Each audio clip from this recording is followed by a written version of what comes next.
tal? ¿Cómo andan? ¿Qué dicen? Muy buenas tardes. Aquí estamos comenzando que vuelvan las ideas en este día miércoles.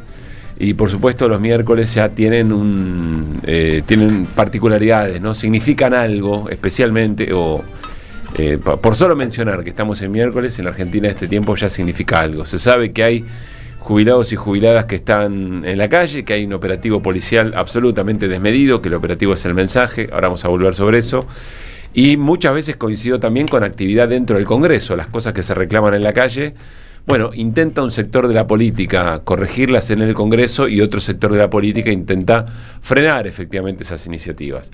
Y vamos a arrancar con la noticia de este momento, que tiene que ver con el rechazo al veto que frenaba la ley de emergencia en discapacidad por parte de la Cámara de Diputados. Ya damos detalles, saludo por supuesto a toda la banda de Que Vuelvan las Ideas. Hola Luis Pablo, ¿cómo estamos? ¿Qué tal, Pablo? Efectivamente, fueron 172 los votos afirmativos, sí, lo cual habla de una coalición muy importante, una coalición opositora, que en este caso logró juntar las voluntades necesarias como para rechazar el veto. 172. 172, 73 en contra, sí. 73 personas votaron a favor de que siga vetada la ley de emergencia en discapacidad. Está bien plantearlo así. Sí, porque no es ninguna pavada. Y 2 abstenciones que nos podríamos poner bien en la misma bolsa de los 73. Pero bueno. O sea, son 247 presentes. Sí. Y si le sacás el tercio, está bien. 165 componen los tercios. Y este puede ser el número. Si estos son los presentes, estos son los números que hay que empezar a ver para lo que se siga votando. Pueden levantarse, puede cambiar la gente que está sentada. Pueden variar, digamos, ¿no? Los presentes, ¿no? Pueden variar los presentes. Ante el tema que se discuta, alguno puede justo ir al baño, claro, puede pararse e irse. Pero el número mágico son 165. Y va a andar por ahí, votos, ¿no? Así que bueno, quedémonos con los 172 afirmativos en este caso. Muy bien. Hola Néstor, ¿cómo estamos? ¿Qué tal? ¿Cómo va? Buenas tardes. Hola Gaby Radich. Hola para todos, ¿cómo va? Bueno, tienen muchas cosas para contar, Néstor y Gaby, especialmente, ¿no? Pero nos vamos a detener, nos vamos a quedar un cachito en esto, nos vamos a ir ya a las calles de Buenos Aires, y no sin antes decirles qué es lo que está pasando en el Congreso ahora y qué es lo que va a pasar a continuación. Uno de los vetos tenía que ver, que la oposición buscaba rechazar, tenía que ver con la emergencia en discapacidad. Lo que se va a tratar ahora tiene que ver con jubilaciones en dos discusiones distintas. Una tiene que ver con una reparación en la jubilación propiamente dicha, en el haber propiamente dicho, que lo que busca es intentar una recomposición, sí, un aumento jubilatorio. Un aumento jubilatorio vinculado a lo que pasó en ese mes de la devaluación del diciembre del 24, ese manoteo que se le hizo al haber jubilatorio, y el otro tiene que ver con la prórroga de la moratoria. Y ahí hay suertes distintas. La información desde el Congreso ahora dice que moratoria es muy difícil que se consigan los 2 tercios, cosa que nos va a invitar a alguna reflexión en un ratito.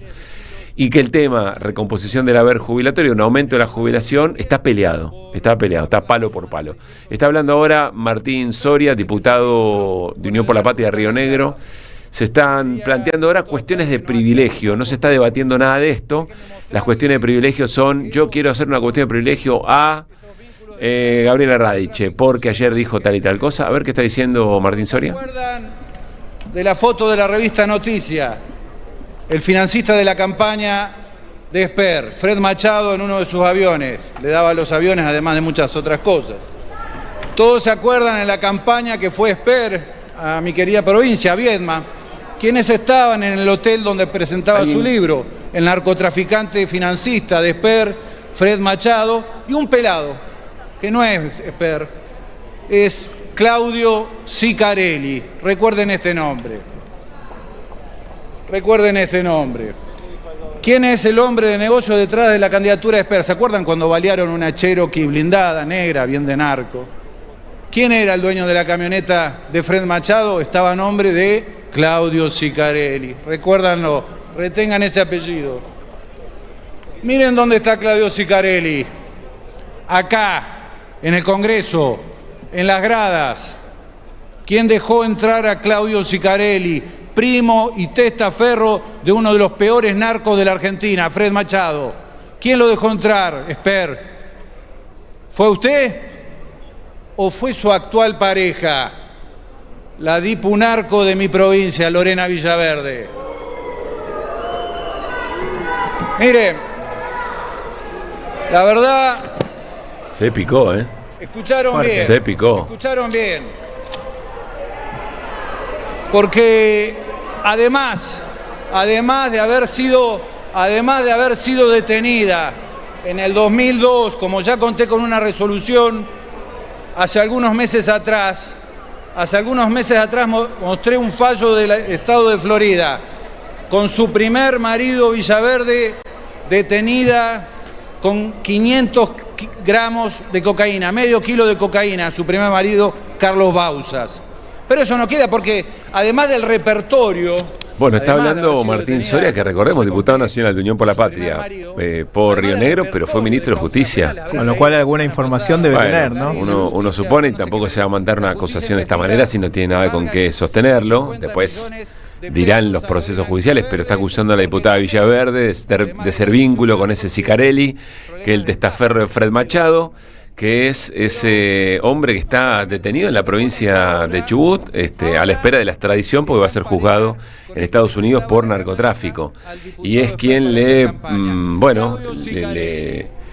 ofreció, digamos, o le acercó, le facilitó avión privado y camionetas blindadas Esper para la campaña del 19, cosa que en su momento Lilia Lemoine, también en un momento de distancia entre Esper y Milei, Lilia Lemoine, evidentemente haciendo un trabajo para Esper, le dijo valijero al propio Esper.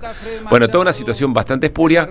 Se está planteando esto en el Congreso ahora, en diputados, en el marco de las cuestiones de privilegio, y después se seguirán discutiendo los proyectos. Yo quiero decirle, ya vamos con Fabián, sí, Gaby, perdón. No, que digo, si te pones a seguirle la línea que tira Soria, encontrás un montón de artículos periodísticos que cuentan quién es el rionegrino que pelea por el oro neuquino, Claudio Lechuga Sicarelli, dicen amigos de empresarios exitosos, políticos importantes, y hay una línea también, perdón porque justo me sale línea, discúlpenme, Claudio Sicarelli logró importantes negocios que supo construir junto con su cercanía a políticos, etcétera, además de ser primo de un narco buscado en Estados Unidos por lavar dinero y transportar cocaína para el Chapo Guzmán. Claro, ese es nada Fred más Machado. Y nada menos. Yo te digo el nombre, vos decime de qué trabaja. Fred Machado. No está bien eso. Es medio lambrosiano incluso, ¿no? Sí, y acá está todo retratado, lo de la Cherokee y todo. Todo lo que está diciendo está súper que te contrainvestigado. Podría acompañar lo que dice Luis, apodado Lechuga. ¿No? Si te apoda Lechuga. ¿Qué tal? Le gustan lo verde, le gusta. Y quiero decir que ya nos metemos, ya vamos con Fabi Waldman, que está en las calles de Buenos Aires, en los alrededores del Congreso, porque están las familias, jubilados y jubiladas, y además la comunidad que se abroquela para defender la emergencia en discapacidad, también está allí celebrando seguramente. Se le está empiojando mucho al gobierno en distintas causas que van creciendo. Una es Libra, la otra tiene que ver con el tema, fentanilo y el rol, no solamente el rol o la responsabilidad del ministro de Salud, sino como dentro de la interna del gobierno, que esto me parece tan importante como la eventual responsabilidad que pueda tener Mario Lugones en toda la cadena de responsabilidades hacia la contaminación del fentanilo y la tragedia sanitaria más importante de la Argentina, corriendo la pandemia que tiene otras características, claro. Sino por la interna que genera, porque hay un grupo de comunicadores muy vinculados a Javier Milei y a Karina Milei que están saliendo a pedir públicamente la renuncia del ministro, muy vinculado a Santiago Caputo, porque es el padre del socio de Santiago Caputo, Rodrigo Lugones. Y el tercer elemento es lo que está pasando en ANSIS, en la Agencia Nacional por Discapacidad, con Diego Españolo, que es el titular, por los audios que ayer se conocieron, pero vieron cómo es esto. Aparecen algunos audios, uno espera un poco, a ver de dónde vino esa información, a ver qué tienen para decir.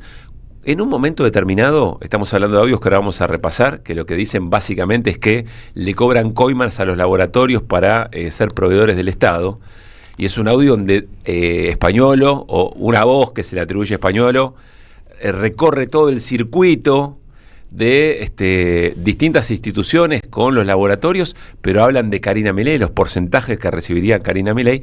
Nadie del gobierno salió a decir nada, nadie salió a decir que era una campaña sucia ni nada se le parezca, y por algunas conversaciones con gente del gobierno hay mucha preocupación por este tema, atención. O sea, el gobierno está en un momento muy difícil el gobierno. Y porque se le empiezan a acumular denuncias, en algún caso causas, y bueno. Denuncias, causas, el momento económico.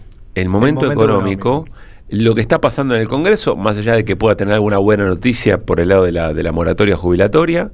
Sí, el momento económico, igual situación social, ¿no? Por supuesto. La situación de no, digo, la situación social argentina. Y después, si querés, la macro, claro, con la volatilidad que hay en el esquema financiero, y tener las elecciones por delante. Para octubre falta un montón. Nos vamos con Fabián Waldman a las calles de Buenos Aires, alrededores del Congreso Nacional. Insistimos, ya 2/3 de diputados y diputadas tiraron abajo definitivamente el veto a la emergencia en discapacidad. Hola Fabián, ¿cómo te va? Muy buenas tardes. ¿Qué tal? Muy buenas tardes, Pablo, compañeros. Efectivamente, cuando se conoció el resultado final, aquí había un grupo del sector de discapacidad en ronda, escuchando a través de un megáfono, en altavoz, primero las últimas alocuciones, la de Santurio, justificando justamente la necesidad de este veto, y luego la voz de Martín Menem llamando a votar, y los últimos rezagados con la voz de María Eugenia Vidal pronunciando su abstención, un chiflido generalizado de los familiares que estaban, y la emoción final festejada con inclusive el himno que se cantó aquí en Virrey Ceballos y Rivadavia, de Rivadavia e Irigoyen, con muchísimos familiares que vinieron a estar presentes a lo largo de toda la jornada. Estoy con Marcela. ¿Qué tal, Marcela? ¿Cómo estás? Buenas tardes. Estamos en vivo para la 530. Bueno, ¿cómo te sentís? Emocionada porque es una lucha que venimos sosteniendo hace un montón de tiempo. Siempre tuvimos épocas difíciles, pero esta crueldad de estos últimos años no. Los terapistas de mi hijo no cobraban desde diciembre del año pasado, cobraron a partir de el mes de mayo, abril, pero enero, febrero y marzo no les pagaron. La escuela de mi hijo lo mismo, todo en riesgo de perder sus prestaciones, y sería un gran atraso, un paso para atrás en el desarrollo de mi hijo. Por eso estoy emocionada, difónica. Mi nene tiene síndrome de Down, y bueno, acá estuvimos con todos los docentes y los padres de la escuela. Es una lucha que venimos haciendo todos los miércoles. ¿Qué sentiste cuando hoy te enteraste? Si calculo que sí, cuando Manuel Adorni dijo que tenía una propuesta para hacerlo, que podía ser ofrecida. Bueno, vergüenza, sentí que tienen miedo, que les está entrando un poquito de miedo, pareciera. Vergüenza ante todo, porque nosotros necesitábamos esto, que salga la ley, no necesitamos un tuit de Adorni. Eso no iba a modificar nada. Pero siempre buscan confundir, como a último momento fue el fallo de Campana, siempre buscan mezclar los jubilados con la discapacidad, tratar de separar las luchas. Y acá luchamos por lo mismo. Gracias, Marcela. No, por favor. Seguimos, si te parece, con algún otro testimonio. La gente, bueno, ya prácticamente se ha retirado del sector de discapacidad. A ver, ¿qué tal? ¿Cómo estás? ¿Tu nombre? Johnny de la Silla, Jonathan Rondán. Johnny, bueno, ¿cómo te sentís después de esta jornada? Muy emocionado, es un abrazo inmenso a nosotros mismos, los DISCA, a los familiares, a los prestadores, que nos estuvimos movilizando, que estuvimos rompiendo la bola en los despachos de los diputados, porque realmente la estábamos pasando mal. Con 260.000 pesos es una miseria vivir con eso. Encima nos estamos quedando sin prestadores, sin transporte, y bueno, esto es una alegría inmensa porque le pone un freno a la motosierra, es un respiro, y vamos a seguir peleando para para desmentir toda la mentira que hace este gobierno y toda la crueldad, porque queremos una Argentina humana e inclusiva, y luchamos por nuestra patria. Gracias, Johnny, muy amable. Pablo, la verdad que te digo que ese momento en el que el festejo, el himno, es para... A ver, acá tenemos más gente. ¿Qué tal? Buenas tardes, estamos en vivo para la 530. ¿Tu nombre? Nadia. Nadia.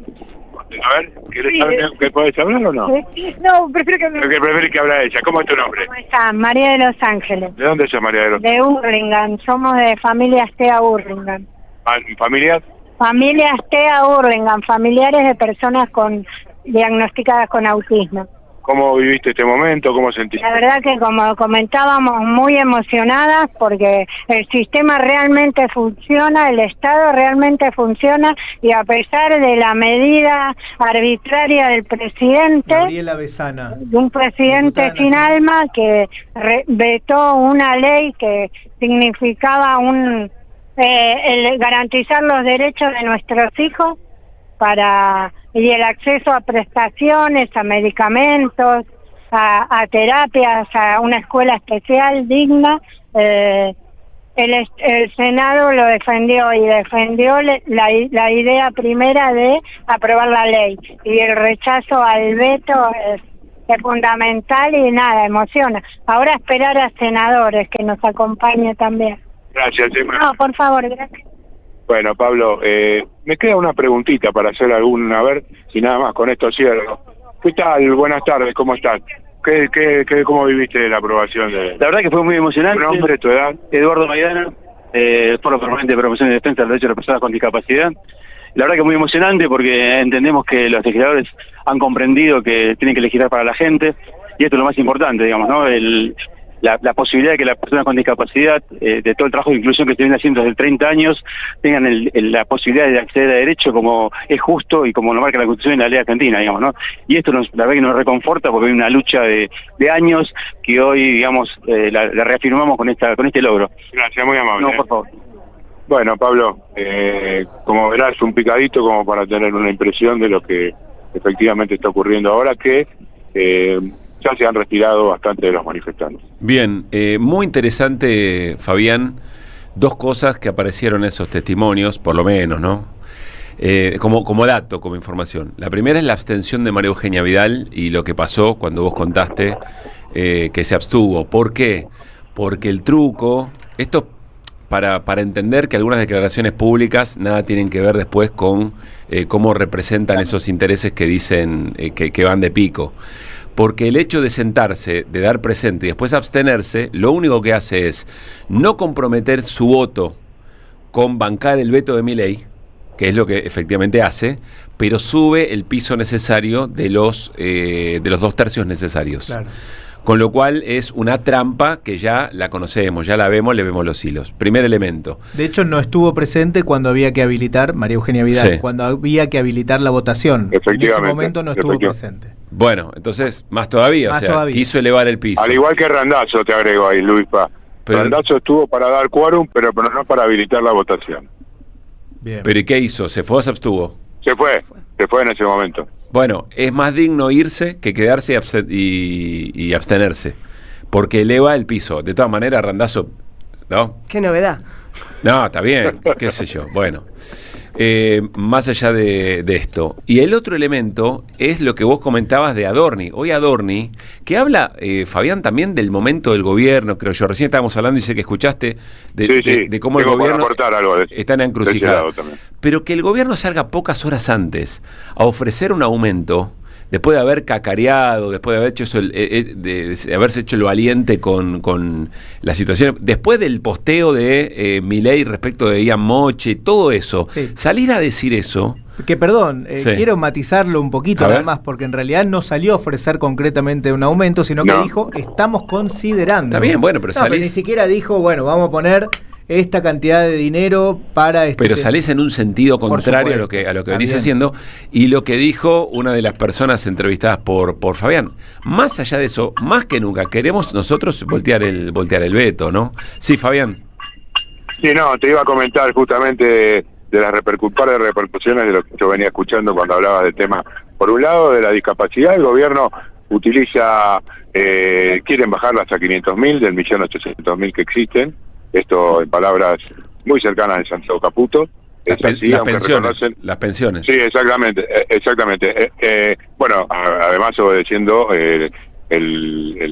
el documento del Fondo Monetario Internacional por un lado. Por otro lado, el tema del fentanilo, lo que te quería agregar, lo que vos comentabas. Bueno, cerca de Santiago Caputo me dijeron hoy, él habla frecuentemente con Fantino, no se preocupa. Sí, estaban que trinaban contra el otro sector del periodismo que atacó a Mario Lugones, porque dijeron, sabemos de dónde viene eso, como diciendo, los están operando desde algún lugar. Hoy, declaraciones en ON, si querés, al colega Nicolás Gallardo, lo pudo interceptar unos minutos antes que yo llegue a la Casa Rosada, le dijo claramente, le preguntó por su renuncia, Lugones le dijo que no, y las críticas que hacen, no leo críticas, fue la respuesta que dio el tío postizo de Santiago Caputo. Bien, bueno, hay que seguir esa trama, ahí Fabián se vuelve un hombre muy importante porque está en Casa Rosada, porque conoce los gestos, sabe leer, ¿no? Ese es el valor de los cronistas, de los colegas que están efectivamente haciendo ese trabajo, no es solamente escuchar la palabra de los protagonistas. Fabián, ahora lo vamos a compartir en un ratito, no nos queremos meter ahora en esto, pero todo el tema españolo, el titular del ANSIS, vos sabés que a mí me llamó mucho la atención, lo hablamos acá con el equipo, muy bien aparecen los testimonios, vos decís, bueno, a ver, cuidado, a ver de dónde viene esto, qué es, pero me llamó mucho la atención que nadie del gobierno saliera a desmentir y hasta donde yo entiendo hay preocupación. Efectivamente es así, el gobierno salió rápidamente por un tuit de Karina Milei en el cual tuvo la mano de redacción Santiago Caputo a desmentir el tema del Rolex, flor de reloj, como dirían de Luthier, y en este caso no salió a contradecirlo. De hecho, en Casa Rosada, hoy a la mañana, señalaban que esos audios eran viejos, sin desmentirlos, Pablo. Bueno. Sin desmentirlos. Bueno, importante este tema, ya nos vamos a ir metiendo también en eso. Jornada muy caliente, muy caliente hoy en la política argentina. Fabián, volvemos cuando te parezca. Dale. Mientras tanto, aquí están dando vuelta los jubilados, así que nos quedamos por acá y cuando ustedes ordenen, vamos de nuevo desde aquí o desde el interior del Congreso. No hay, perdón, Fabián, por acá escena de represión, por ahora no, ¿no? No, entiendo que no, por lo menos no es como la otra vez, que yo estaba lejos, no la podía ver. En esta oportunidad está todo concentrado ahí, claro. Está tranquilo. Acá no, dieron la vuelta alrededor de la Plaza Congreso, ya están nuevamente sobre la valla de Callao y Rivadavia. Abrazo grande, Fabián. Hasta luego. Vamos a escuchar otro testimonio para seguir hablando del tema. Estamos hablando, el tema del día en este momento tiene que ver con el rechazo de la Cámara de Diputados del Congreso Nacional, porque ya había ocurrido esto en el Senado, al veto del presidente Javier Milei a la ley de emergencia en discapacidad. Habló la mamá de un pibe discapacitado. Yo lo voté a Milei, lo entiendo y lo justifico, pero que no se meta con mi pibe. Que nos morimos, ¿dónde dejamos a nuestros hijos? Es terrible lo que nos está pasando. Yo lo voté al presidente Milei.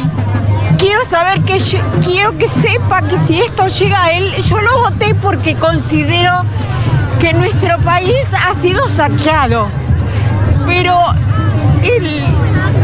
lo que le pasa a los chicos con discapacidad no puede seguir pasando porque nuestros hijos quedan en la calle. Y le pido al presidente Milei que pueda escucharnos y que con los chicos discapacitados tenga piedad porque se están cerrando los hogares, no hay cómo pagarle a todo el personal de enfermería, a los que los atienden, a los que los bañan. Algunos papás que podemos, ponemos gente de afuera, pero es imposible cubrir todo. Bueno, un testimonio tremendo en varios sentidos, ¿no? Rescatabas lo primero que decía esta mujer. Y la angustia, ¿no? El preguntarse para cualquier familia que tiene un chico discapacitado que no puede valerse solo, bueno, cuando nosotros ya no estemos, ¿qué, no? Si es que el Estado no está ahí para sostener, para acompañar, para garantizarle las condiciones mínimas de vida, ¿no? De subsistencia. Es una situación que de verdad debe ser muy, pero muy angustiante. Cuesta incluso ponerse en ese lugar con todo lo que debe atravesar esa familia. No sé Sí. qué valor... Sí, Perdón, digo, es algo que es tan habitual para las familias que tienen personas con discapacidad que hasta hay obras de teatro que reflejan exactamente esa temática. ¿Qué va a pasar con mi hijo cuando yo no esté? Es desesperante, hacete la idea, es desesperante. Con los viejos pasa lo mismo. Claro, Uno bien claro. podría preguntarse, ¿y si yo no estuviera, y qué hacen los viejos si no estamos los hijos? Es una situación de mucha fragilidad. Me impactaba escucharla porque hay algo en el decir de esta mujer que no deja de darle como un voto de confianza a quien ella votó, ¿no? Pidiéndole que mire, que sea capaz de mirar. Es tremenda el grado de deshumanización de este gobierno, para hasta con su propia gente. Sobre esto que dice Gaby, no sé qué valor estadístico tiene, pero son muchos los testimonios que escuchamos cuando distintos cronistas de calle le ponen el micrófono a la gente y dicen, yo lo voté, pero la verdad, podríamos parafrasear, yo lo voté, pero no voté esto. Claro. Lo que vos observás o escuchás ahí, Gaby, es que todavía hay como una confianza, es como si fuera Sí, un error. claro. Acá se equivoca, presidente, ¿no? Usted manifiesta mi bronca con todo el sistema político. Sí. Lo entiendo y lo justifico, Sí, tiene por razón, eso digo, Nico. muy Lo entiendo loco y lo eso. justifico, dice, Sí. pero acá no, ¿no? Pero acá se está equivocando. Sí. ¿Cómo se va a expresar esto en las elecciones? Es la pregunta de esta hora. ¿Y qué va a significar para todos nosotros, para el gobierno y para todos nosotros, esa manifestación en las elecciones? Si es una ratificación de la confianza, o si en realidad, bueno, es un revés para un gobierno que, perdónenme que lo diga de esta manera, por ahí, pero yo creo que es un gobierno muy frágil, que está en un momento de mucha fragilidad el gobierno, de mucha fragilidad. Sí, es un gobierno muy frágil. Lo del voto es complejo. Cuesta hacer así, por lo menos para quienes no nos dedicamos a estudiar el tema en particular, cuesta hacer como una lectura rápida, porque por un lado es muy frágil el gobierno. Ahora, un voto al gobierno significa confianza. ¿Cuánto hay de no encuentro una opción mejor? Son un montón de cuestiones. Me parece que eso también hay que ponerlo sobre la balanza, para no simplificar, para no creer que todos los que votan al gobierno nacional es por apoyo a lo que está haciendo. En algunos casos será no encontrar otra opción, y me parece que señalo eso porque creo que es el nudo, es en lo que hay que trabajar, en construir esa otra opción para, demostrar que otro país es posible, que otra vida como lo que plantea esta señora es posible, ¿no? Las cosas cotidianas, cambiarnos la vida a las personas, a los argentinos. No, porque sumando a lo que dice Luispa, ¿no? Claro que es complejo, porque uno no se dedica a eso, a ver los humores políticos, el pulso de la calle. Lo que uno ve, sin ser experto ni nada que se le parezca, es que me parece difícil que que el gobierno sume más votos. Tiene todo para perder. Tiene todo para perder en la economía, en estas familias, en temas, lo que sea, en jubilados, en docentes, en investigadores, muchos de los cuales votaron a este gobierno. El tema es que para que eso que tiene todo para perder lo cubra alguien, falta lo que dice Luispa. Pero la confianza... La pregunta podría ser, coincidiendo con vos, Néstor, ¿a dónde va ese voto? ¿No? El voto que pierde Javier Milei, ¿va necesariamente a Fuerza Patria? Porque lo que yo no podría creer es que un gobierno como este, que ya tuvo un caudal de votos importante en la primera vuelta, está bien sumado el PRO, radicales, etcétera, pueda sumar nada, o sea, es todo para restar. Para mí es todo para restar. De todas maneras... Porque el que ya fidelizaba ese voto, que quería este modelo, ya lo tiene. El que se sintió el especulador, el sojero, ese ya está. Pero el otro, estas familias, ese que es el grueso, para mí tiene todo para perder. El tema es dónde se canaliza. Una pregunta, ¿qué más tiene para ofrecer el gobierno? ¿Qué más que la narrativa motosierra, ajuste anticasta, anticad? Inflación. ¿Qué otra cosa? Bueno, pero no, te lo sumo a la lista, Está bien, pero eso ya es parte de su capital. Bueno. Eso ya lo tiene. ¿No? Que es el mejor instrumento para matar a los zombies de Cuca, ya lo tiene. Que bajó la inflación, podemos discutir un montón de cosas. Hubo 2 renuncias en el INDEC. Sí. No se habla mucho, pero... Sí, claro. ¿no? Si esas 2 renuncias hubieran ocurrido en una gestión nacional y popular, saben lo que sería hoy la tapa de los diarios, ¿no? Renunció el que hace el IPC, o referente del IPC, y de pobreza. Y uno abiertamente que casi se caga trompada con Marco Labaña en los pasillos del INDEC. Pero el otro lo están camuflando un poco. Hay que dar también esa pelea, porque bajó la inflación respecto de que del periodo final Alberto Massa. No la bajó respecto de Macri, ni la bajó respecto mucho menos de Néstor y Cristina. Insisto con esto, si no nos quedamos con que bajó la inflación. No, pero está bien, pero venía el 300% ahora. En los últimos 6 meses, pero no en los 12 años de Cristina y Néstor, que eran menos. Pero que vos vas a los 12 años de Cristina si no le regalás y Néstor, ese... No, pero es que yo ni hablaría de inflación si hablamos de los años, si incluimos a los gobiernos de Cristina y Néstor, porque la cantidad de conquistas sociales que se obtuvieron en esos años, lo de la inflación, te diría que aunque hubiera inflación no sería lo principal. Me parece que ahí rescataría. Estamos abriendo toda una discusión, porque yo creo que sí había un problema y que el gobierno, los dos gobiernos de Cristina Fernández de Kirchner no supo encontrar respuestas para cómo resolver esa escalada, porque es cierto que aumentaban los salarios, porque había una preocupación por los salarios, pero vos no podés estar todo el tiempo aumentando los salarios y retroalimentando la inflación y más salarios. Eso en algún momento había que resolverlo de alguna forma. Lo que digo, me remito a los números. Está bien. No, y se veía mejor, digamos. Había un gobierno que tomaba decisiones para que la gente viva mejor. Exactamente. Pero no podía resolver otros problemas. Pero más, yo insisto en la pregunta, ¿qué más tiene para ofrecer el gobierno? Pero yo te lo contesto de esta manera. Nada, o muy poco, probablemente no tenga nada más para ofrecer, solo calamidades. Se le acaba la nafta. Está bien, pero ¿a quién va ese voto? ¿Qué quiere decir eso? ¿Qué lectura hacemos de eso? Está bien. El gobierno nacional no tiene nada más para ofrecer, es muy probable. ¿Y para alcanza nosotros, eso? Para nosotros, no, para la gente que por ahí... Pero digo, hay gente que, por ejemplo, es capaz de pensar que está bien que no esté la ley de emergencia en discapacidad. Entonces bancan eso, que está bien que haya recortes en hospitales, universidades. Hay gente que evidentemente está convencida. Y digo, y esa gente lo va a seguir votando. Pero esos ya están. Bueno, esos ya están. Esos ya están. Pero vaya... Que quieren las plataformas chinas que le traen la ropa, etcétera. Hay gente que está convencida de que es así. Está bien, sí, está bien. Pero no parece ser la mayoría la que... Primero, si hay un núcleo duro mileísta, está bien, está convencida. Yo coincido con Néstor, no parece estar sumando votos Milei, no parece, porque tiene poco para ofrecerle a quien... Está bien, sigue siendo... a ese núcleo. Pero espera, voten al FIT. Voten a Kachanowski, voten a Provincias Unidas o voten a Fuerza Patria.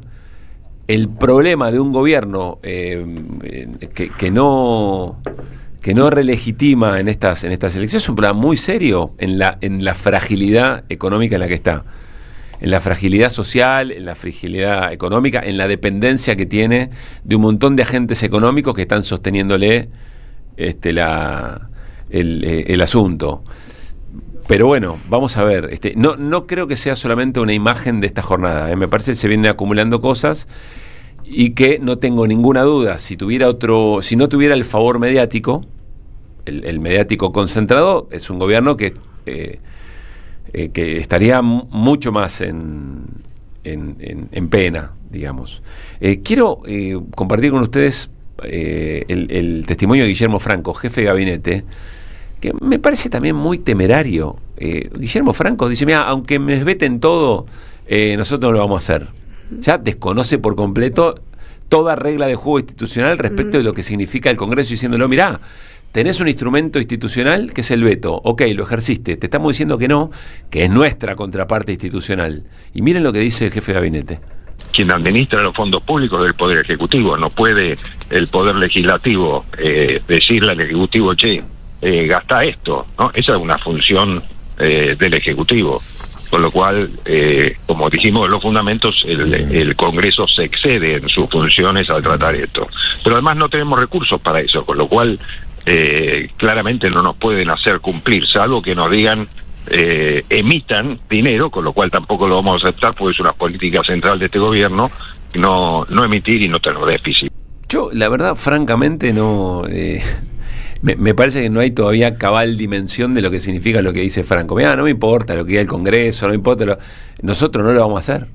No lo vamos a hacer. Bueno, quiero saludar para que se meta en la charla y vamos a hablar, por supuesto, de la provincia de Santa Fe y de su propuesta, a Carlos del Frade, actual diputado provincial por el Frente Amplio de la Soberanía en la provincia de Santa Fe. Y es candidato a diputado nacional para las elecciones de octubre, también por ese espacio, además de colega, y yo diría, hasta me animaría a decir amigo del programa. ¿Qué haces, Carlos? ¿Cómo te va? Pablo Caruso, Gaby Radiche, Luis Pagíniger y Néstor Restivo, te saludamos. ¿Cómo le va? Un gustazo hablar con ustedes, muchachos. Para nosotros también, Carlos. Sé que estuviste escuchando la última parte de nuestra conversación y sobre todo lo que está pasando en el Congreso y la respuesta del del gobierno, nos parece quizás muy temerario, no sé, Carlos, vos sos dirigente político, además de colega y analista, el gobierno está en una situación de debilidad, ¿no? Sí, lo que pasa es que casi siempre la realidad termina siendo un mosaico roto, como siempre decimos nosotros, y hay ¿Qué quiere decir eso? Que hay montoncitos dispersos que expresan distintas realidades. Eso quiere decir. Entonces vos tenés un gobierno que en realidad es la administración colonial de un imperio en decadencia y que, como todo imperio en decadencia, se muestra con ferocidad. Esto es lo que está pasando. El problema grande es que acá la colonia tiene como administrador del imperio a un tipo votado por el pueblo. ¿Para vos todas las expresiones de ultraderecha occidente son expresiones de un imperio en decadencia? ¿Es el manotazo ahogado del imperio en decadencia? Sí, estoy convencido de eso, por eso esa ferocidad, por eso es lo que estamos viviendo, por eso en estos días vuelve a estar con nosotros, con parte de nosotros, el Comando Sur del Ejército Norteamericano para delinear las claves en lo que es la nueva conferencia de ejército de Sudamérica. Es muy fuerte lo que está pasando porque es la Argentina de nuevo sede de todo eso, está pasando ahora eso. Y entonces me parece que es clave darnos cuenta que somos una colonia sujeta a un imperio en decadencia y por lo tanto hay ferocidad, y el administrador colonial votado por la gente es tan feroz como el imperio en decadencia. Esa es la caracterización, porque si no, uno explica esto que vos decís. Suponete que desde la indignación republicana uno diga, como vos acabas de marcar, que al gobierno nacional no le importa lo que decía el Congreso, y claramente no le importa, porque su plan político no tiene nada que ver con la democracia, tiene que ver con subordinar la democracia al proyecto político del verdadero poder, no solamente en América, sino en la Argentina, que es el poder económico. Nosotros hoy estamos hablando de estas cosas cuando en el segundo territorio de la República Argentina, como es la provincia de Santa Fe, 5 trabajadores murieron en la ciudad por donde pasa la mayor cantidad de dinero de la Argentina, que es la ciudad de San Lorenzo, porque se va del 80% de las exportaciones, en el Día del Niño, domingo 17 de agosto, por la impunidad del poder económico. Y no hubo una sola dirigencia sindical, obrera, ni de la UOCRA que saliera a decir algo. Pero ¿sabés por qué es eso? Porque ya la reforma de segunda generación, que es la laboral, ya la están aplicando porque el poder económico, las grandes empresas hacen lo que quieren. En este contexto, para mí, está la explicación de lo que está pasando en Congreso. Pero como vos también decís bien, hay sectores políticos, hay sectores sociales que se empiezan a despertar. Bienvenida sea esa hora de despertar. Ahora, ¿eso va a alcanzar para que realmente empecemos a construir una herramienta de emancipación frente a este grado de ultraje tremendo que estaba sufriendo la Argentina? Yo creo que es el principio, pero no esperemos que el 27 de octubre amanezcamos con una Argentina independiente, porque no lo vamos a hacer. Estamos charlando con Carlos Del Frade sobre las palabras del comandante del Comando Sur.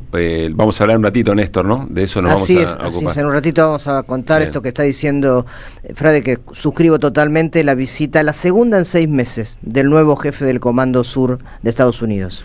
Carlos, ¿cómo sintetizás la propuesta del espacio que te lleva como candidato a diputado nacional, Frente Amplio de la Soberanía, para octubre? Fundamentalmente esto, la gente que se enamoró y tiene hijas, hijos, gente que ama en la Argentina, la única manera de tener futuro es volver a tener la Argentina. Entonces, claramente lo que nosotros apuntamos es, a partir de que una sociedad es mejor, cuanta mejor calidad en el trabajo tiene que ver con esto del mundo del trabajo, decirle a la gente esto que dice con una ignorancia prepotente el funcionario que vos recién pusiste al aire, que el dinero sin emitir está en todas las exenciones impositivas que tienen justamente los grandes grupos económicos, que son además las que aumentan las tarifas como canta para hacer plata con las necesidades colectivas de las mayorías argentinas a través del transporte a la medicina. Ahí no se tiene que emitir. Lo que hay que decirle, en lugar de que los giles de clase media y los sectores populares paguen impuestos, hay que sacarle la exención impositiva a los que más ganan. Ya con eso te encontrás con el financiamiento solamente para todo lo que tiene que ver con discapacidad y gran parte de lo que le sacaron al Fondo Nacional de Transporte, por ejemplo. Eso sería muy importante. Entonces ahí ya tenés jornada laboral de 6 horas, eliminación de exenciones impositivas para los que más tienen, ley nacional de lo que tiene que ver con esto del comercio exterior. Hay que volver a pensar en la nacionalización del comercio exterior, ley nacional de agrotóxicos, congreso pedagógico para secundarios y algo fundamental, pensar cómo nos destruyeron la cabeza a través de las tecnologías de los celulares y la inteligencia artificial. La Argentina tiene que estar junto a Brasil en pensar algo que defienda nuestra cabeza de la usurpación de los intereses de los que manejan esas tecnologías. Carlos, te va a hacer una pregunta a Luis Paginiger, pero quiero contarte que parte de nuestra audiencia reside o vota en la provincia de Santa Fe. Y acá mirá vos, qué lindo. Me llegan mensajes de este tipo. Mirá, aquí en esta casa del Frade tiene 2 votos siempre. El año que viene tendrá 3. Bueno, ahí hay otras historias. Qué grande. A ver, Luispa. ¿Qué tal, Carlos? Quiero preguntarte por la experiencia del Frente Amplio por la Soberanía. Ustedes hace muchos años que sostienen ese espacio y la realidad es que viene costando a nivel nacional recrear espacios similares. No es que no haya habido intentos o distintas experiencias que se van sucediendo, pero cuesta mucho sostenerlas en el tiempo en el marco de un frente grande y aglutinador como es hoy Fuerza Patria, ¿no? Eso es lo que quiero decir. Frente a Fuerza Patria cuesta construir algo, si se quiere, por izquierda, pero una izquierda amplia que nuclea distintos sectores y sostenerlo en el tiempo. ¿Qué lectura haces de eso? Que en primer lugar eso tiene que ver con el horizonte del 2027, pero antes está el 2025. En el 2027, por supuesto que nos vamos a sintetizar en lo que sea en esto de la lucha por la liberación. Disculpen que suene antiguo, pero es lo más claro que se puede decir. Clarísimo. Nosotros hoy estamos en una colonia, somos una semicolonia en realidad, porque todavía nos mantienen los símbolos supuestamente patrios.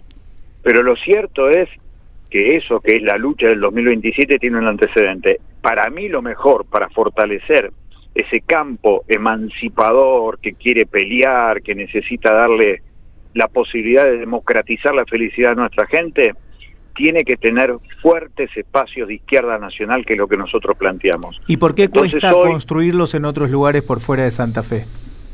Porque tiene que ver con la particularidad de la cercanía o no de Buenos Aires. Yo creo que en cada provincia debe haber expresiones así, de hecho la hay.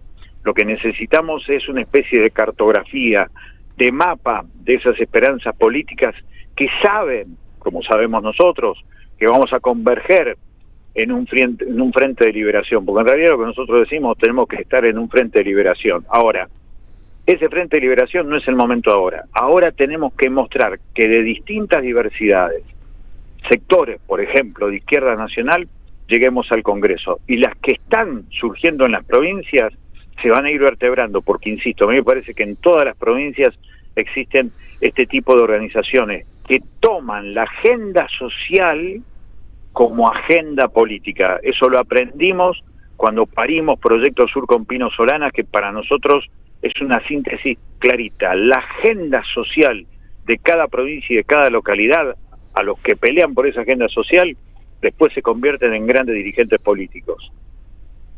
¿Qué porcentajes necesitas para entrar en una elección que por lo menos pinta de muy captada por 3/3, ¿no? ¿O no? ¿Cómo estás viendo la escena? Eso es lo que quiere el sistema, que nos convenzamos todo que es de 3/3. Nosotros no. Acá en la provincia de Santa Fe nosotros somos la cuarta fuerza política que va a ir a discutir justamente eso, de que en realidad eso es lo que le conviene al poder económico. El poder económico necesita que haya una especie de continuidad democrática después de este esperpento de dominación que es Javier Milei, insisto, votado por el pueblo. Ahora, lo que nosotros necesitamos, porcentaje matemáticamente, si va a votar la gente que tiene que ir a votar, con el 10% a nosotros nos alcanza por primera vez para que la izquierda nacional llegue al Congreso de la Nación. Bien. Carlos, ya que lo mencionaste, arrancaste la charla contando de las 5 personas, los 5 laburantes fallecidos en el desplome de un montacargas, ahí en una empresa constructora en San Lorenzo. Entiendo que era una firma que se había armado hacía poco tiempo. ¿Qué se sabe de eso, digamos? En primer lugar es muy interesante, Pablo, porque esos muchachos los trajeron como ganado desde la Ciudad Autónoma de Buenos Aires, porque estaban trabajando para una empresa que creo que se llama, es Electroconstructora. Esa empresa Electroconstructora estaba trabajando ahí en la Ciudad Autónoma de Buenos Aires. Los trajeron el domingo a laburar, porque la UOCRA, por supuesto, tiene un nivel de complicidad enorme en todo esto que está pasando. Y en Santa Fe ya había sido sancionado, y vaya a saber por qué misterioso resorte de la política, porque es la política la que le da impunidad al poder económico, los volvieron a rehabilitar para volver con la construcción de este edificio. 5 muchachos que venían del norte de la provincia de Santa Fe, del norte profundo, en donde todavía las huellas de la forestal se ven en el grado de necesidades básicas insatisfechas que tienen los 6 departamentos del norte de la provincia. Se buscaban ganar la vida para los pibes, y en el Día del Niño la perdieron. 5 muchachos, 3 de ellos de 25 años, uno de 27 y el otro de 30 años. Esta semana Claudio Lozano sacó un excelente informe en donde dice que 7 de cada 10 chicas y chicos menores de 35 años son precarizados. En Santa Fe hay un accidente laboral cada 12 minutos y no había inspectores del Ministerio de Trabajo allí en San Lorenzo, que es el segundo lugar con mayor cantidad de trabajadores en blanco que tiene la provincia de Santa Fe. Subordinación de la política al poder económico, desprecio por la vida de los trabajadores, no fue tragedia, es un quíntuple crimen laboral. Hablame después de la cifra de seguridad, habría que decirle al gobernador Puyaro. Por donde pasa la mayor riqueza del país, decía, ¿no? El 80% de la riqueza del país pasa por acá. No queda un peso, dicho ese de paso. Carlos, te mandamos un abrazo grande y cuando andes por Buenos Aires, te esperamos acá en el estudio de la 530, la Radio de las Madres. Será un gustazo, gracias a ustedes, muchachos. Carlos Delfrade, charlando con nosotros, es candidato a diputado nacional, representando a la provincia de Santa Fe por el Frente Amplio de la Soberanía. ¿Sabés qué le falta a tu carpeta de favoritos? AM530 somosradio.com. El nuevo portal de AM530, con un menú diferente en la agenda informativa de la Argentina. Noticias, información exclusiva, análisis de lo que pasa aquí y en el mundo. Grandes momentos de la radio. Entrá a am530 somosradio.com. Una isla en el gran océano de la red. AM530. Somos redes. Somos radio.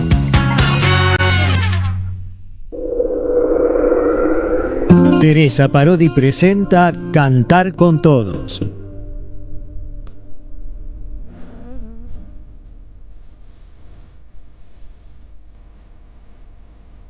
Donde recreará temas de su inmensa obra, presentará nuevas composiciones y compartirá escena con otros artistas que admira.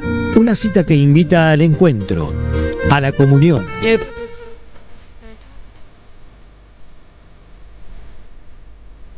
Por localidades agotadas, nuevas funciones. Viernes 15 y viernes 22 de agosto a las 21.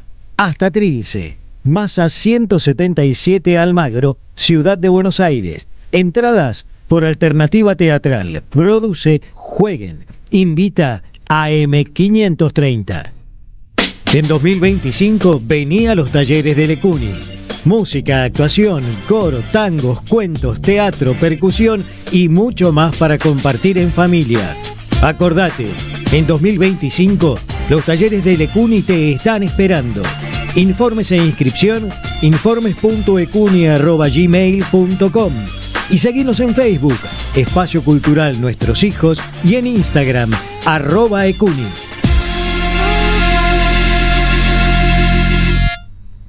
Seguí a la Cámara de Diputados de la Provincia de Buenos Aires a través de sus redes sociales y entérate de todas las actividades legislativas en Instagram y Facebook como @diputadosBA y en Twitter como HCDiputadosBA. Daniel Tonietti está en AM530.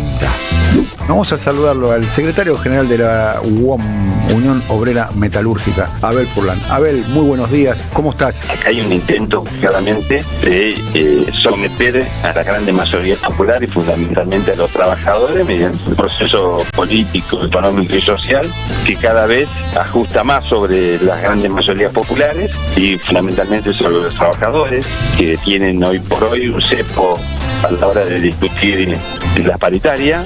A las 10, siempre soy en AM530. Construimos comunidad, buscamos la verdad, siempre. Ya sabés que este 7 de septiembre se vota en la provincia. Ahora es importante que consultes dónde votás. Ingresá en padrón.gba.gov.ar, carga tus datos y listo. Elecciones bonaerenses. Gobierno de la Provincia de Buenos Aires. Revista Acción, un medio alternativo 100% digital, una mirada cooperativista sobre el país y el mundo. Información, análisis y opinión. Porque otro mundo es posible, entra en Acción. En la web y en las redes sociales. www.accion.coop. AM530 tiene memoria. No hay solución para el país con esta política y lo saben. Por eso apuntan a que cuando esto se caiga después de las elecciones, no haya una alternativa organizada en el país, no haya liderazgos que puedan conducir un proceso político que va a ser difícil y que requiere patriotismo y también coraje para plantarse frente a los que hay que decirle que no, hay que decirle que no.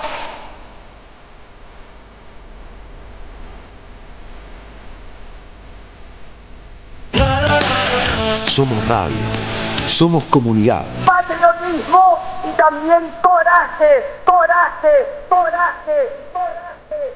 Cristina Libre.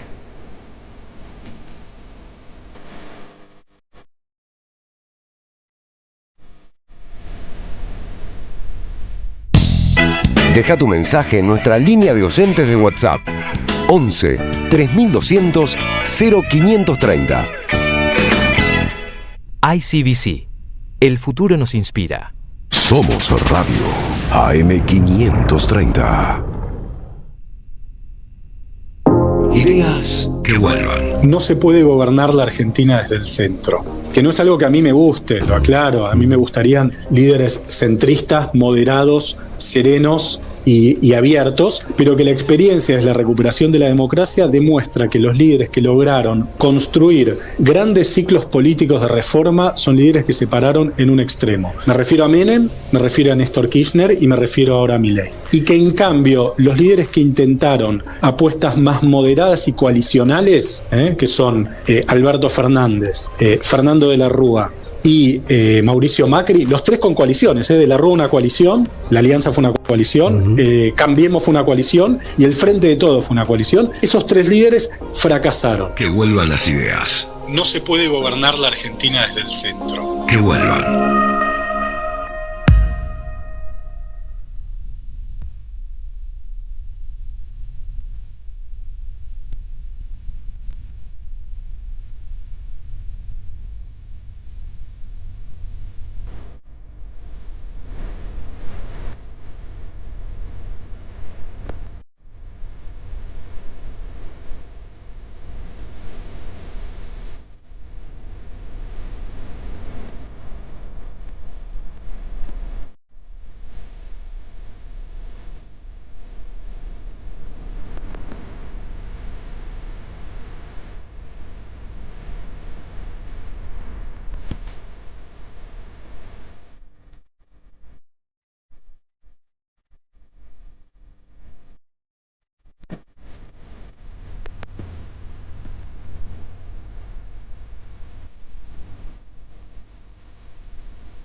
Ah, sí, es mío este momento y es el momento de rendirle tributo al doctor. Le vamos a decir así porque desde ayer y gracias a una gran iniciativa de la Facultad de Filosofía y Letras de la UBA, Charly García es el doctor Charly García y está muy contento de que lo llamen así. Fue una jornada muy hermosa, en realidad desde muy temprano en la tarde estaba congregándose todo el estudiantado ahí en Puan y obviamente es un lugar que tiene mucho de militancia, había muchos carteles que se elevaban desde pidiendo por Palestina hasta por el Garrahan, desde ya por la universidad pública. Se veía el entusiasmo en toda la estudiantada que estaba allí presente y en los docentes, ¿no? Estaban pero muy felices de que se llegara a buen puerto, que era rendirle tributo a toda una carrera, 50 años de carrera que Ricardo Manetti, el decano de decano de Filosofía y Letras de la UBA,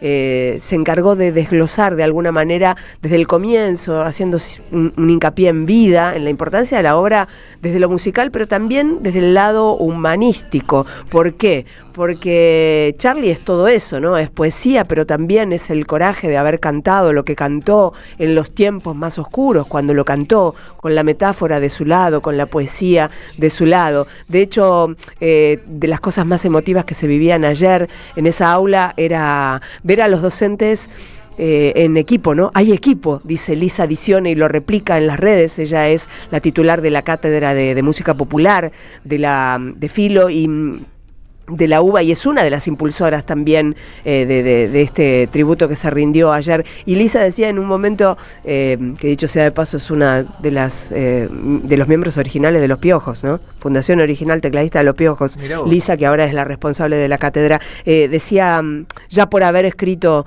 Viernes 3 AM tendría ya que estar. ¿Viste? Entre las muchas cosas que pasaron ayer, se veía a todos los jóvenes estudiantes cantando. Media hora antes de que llegara Charly, estaban cantando las canciones, todas, desde No voy en tren a Los dinosaurios, Inconsciente colectivo, y cada una de esas se resignificaban en esas voces jóvenes que son el futuro, ¿no? Y cuando llegó Charly, cuando apareció con su silla, pero con una cara serena, muy, muy feliz, Daniel García Moreno, su hermano, decía, hablaba con la prensa en el final, estábamos ahí mano a mano hablando con él, hablaba de eso, de que la familia estaba feliz de verlo ahí, más allá de sus vicisitudes y sus problemas de salud, compartiendo con los jóvenes en la universidad pública. Charly ve de la victoria, díganme doctor, en la hoja de ruta que tenían, que nos la habían compartido a los periodistas que estábamos ahí, había un paréntesis, ¿no? Entre todo lo que iba a ocurrir, ahora habla Manetti, habla la vicedecana, etcétera. Había un momento que decía, habla del homenajeado, y entre paréntesis, si es que quiere hablar del homenajeado, daba la salvedad, y habló, y fue una emoción sin fin. Digámosle entonces, doctor, quiero citar algo muy particular, que es la fuerza de Ricardo Manetti, ¿no? Uno de los fundadores de Bafisi, un hombre que todo el tiempo impulsó la diversidad cultural, el apostar por la cultura toda y darle tender una mano hacia distintos artistas. En este caso, el reconocimiento a toda la vida de Charly García, ya probada desde la ópera La hija de la lágrima, que la mencionaban en todos los postulados por los cuales se distinguía, probada su obra de punta a punta, pero elegí Tranzas, elegí este 201 porque estaba entre las primeras filas María Alché, y a mí me resonaba una emoción tan profunda, que me hace ojo, María Alché junto con su compañero, con Benjamín Neistat, hicieron la película Puan, y estábamos en Puan, y sonaba Tranzas, sonaba este 201, que es parte de la banda sonora de la película, y estaba Manetti, que es el creador del Bafisi. Era muy fuerte todo lo que estaba pasando, y estaban esas pancartas ahí, los dinosaurios van a desaparecer, y aguante la universidad pública, y nada, vimos en esos ojos de todos los que estaban presentes, sobre todo los más chicos, mucha esperanza. Ojalá que se pueda. Se les ve coraje a los pibes. Estaban muy felices de tener a Charly ahí, Charly maestro, Charly doctor. Fue conmovedor. Para los que estuvimos ahí, un momento absolutamente inolvidable haber presenciado esa aparición pública, ese abrazo público que la universidad pública propició ayer para el doctor honoris causa, don Charly García. Tranza.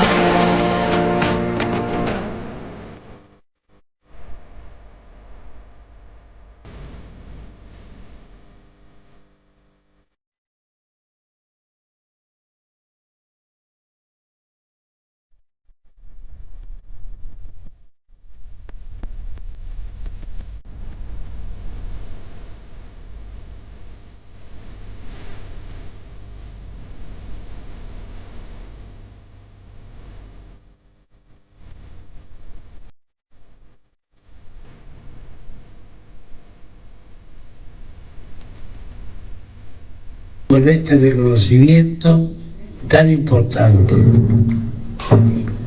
Desde ahora pasaré a llamarme Dr. Charlie García. Ideas en el mundo. Néstor Restivo. Que vuelvan las ideas. Restivo. Internacionales.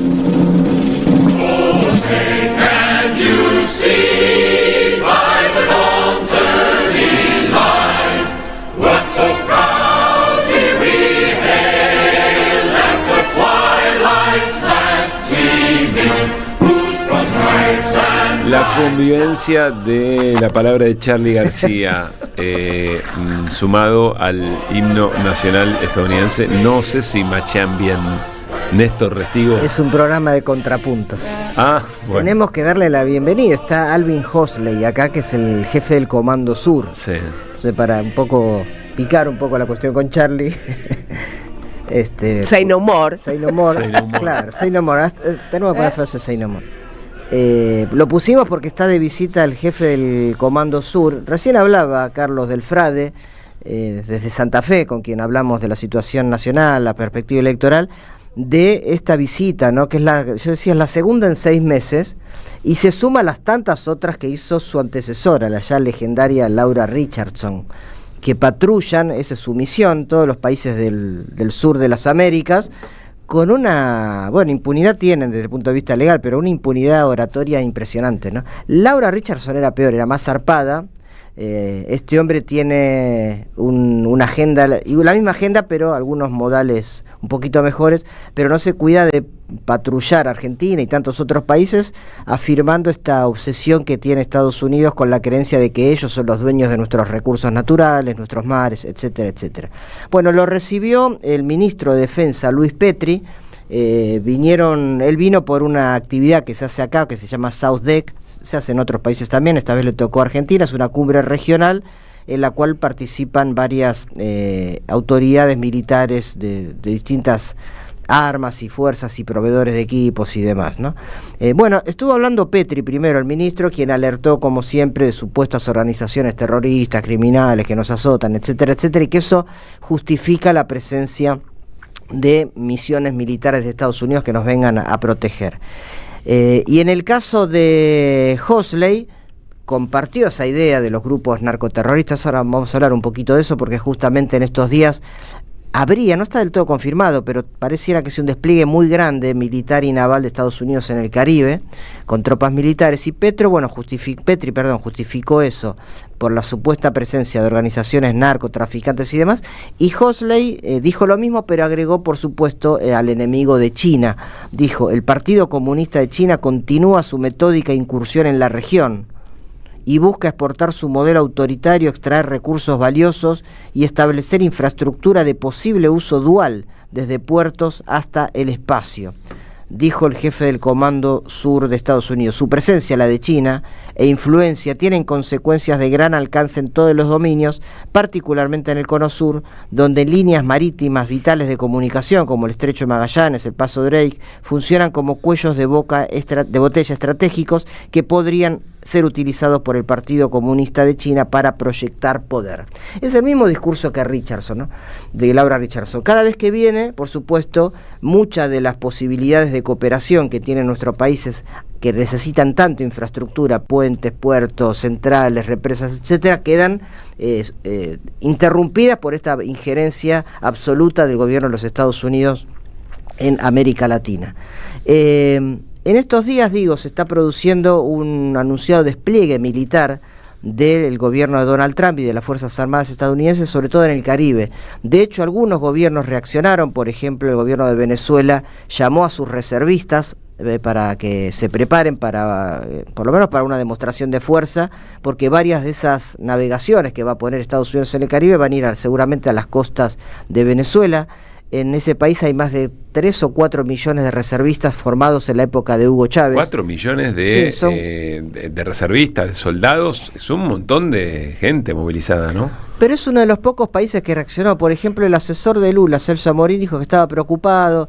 La verdad que hay que estar un poco más de preocupado, ¿no? Si bien, insisto, no hay información precisa, se habla de 3 destructores de Estados Unidos que están en la zona del Caribe, y sobre todo apuntan a México y a Venezuela, acusando a sus gobiernos, a Maduro más, pero también a Claudia Sheinbaum o al poder político de Estados Unidos, de México, en este caso, de fomentar el tema del narcotráfico, que eso afecta a Estados Unidos, etcétera, etcétera. Cada vez que pueden, Maduro, Sheinbaum, le responden que la responsabilidad primaria la tiene el consumo infernal de drogas que tiene Estados Unidos y la falta de control que hay ahí adentro, ¿no? Ellos.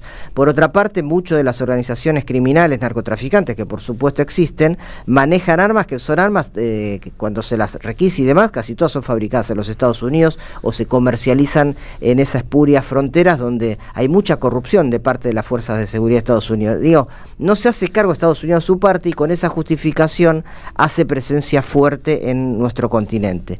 Estuve investigando un poquito los 3 barcos, me llamó la atención y quise indagar porque nunca lo había hecho, los nombres de los 3 destructores que puso Estados Unidos en el Caribe. Uno está confirmado porque ya está en el canal de Panamá, que es el más increíble, ¿no? Es el destructor Samson. Dije, ¿por qué se llamará Samson?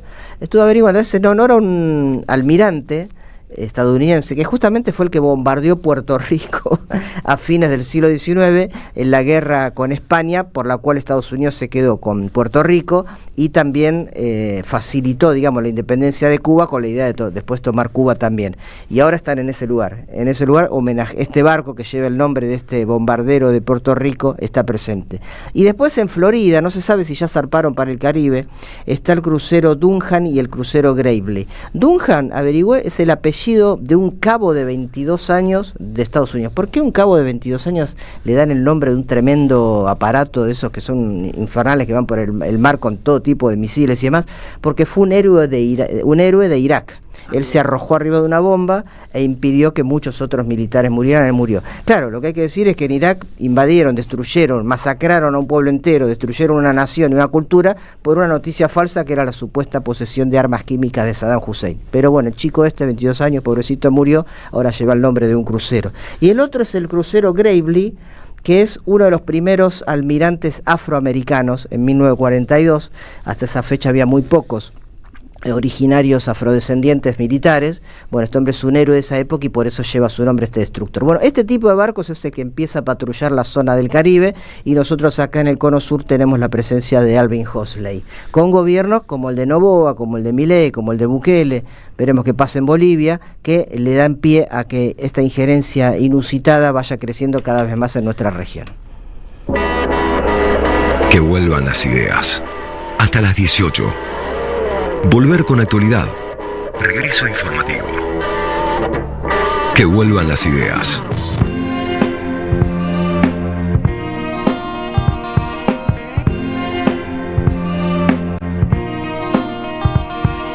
...17, ya vamos con Fabián Waldman, que está en la zona Congreso. Antes decirle que 3 diputados de la Unión Cívica Radical votaron a favor del veto, pero hay otros que votaron en contra, entre ellos de Loredo. De Loredo votó afirmativo. Hasta donde entiendo, afirmativo era... en contra del veto. En contra del veto, hasta donde creo entender. Claro, votos afirmativos, sí. El voto afirmativo es en contra del veto. Bueno, dato, ¿no? Lo de Loredo, claro, después de todo lo que efectivamente ocurrió. Hay mucha bronca en el oficialismo por 2 votos en contra del MID. Y después el otro dato interesante de lo que está pasando ahora, que se empieza a tratar el tema aumento jubilaciones.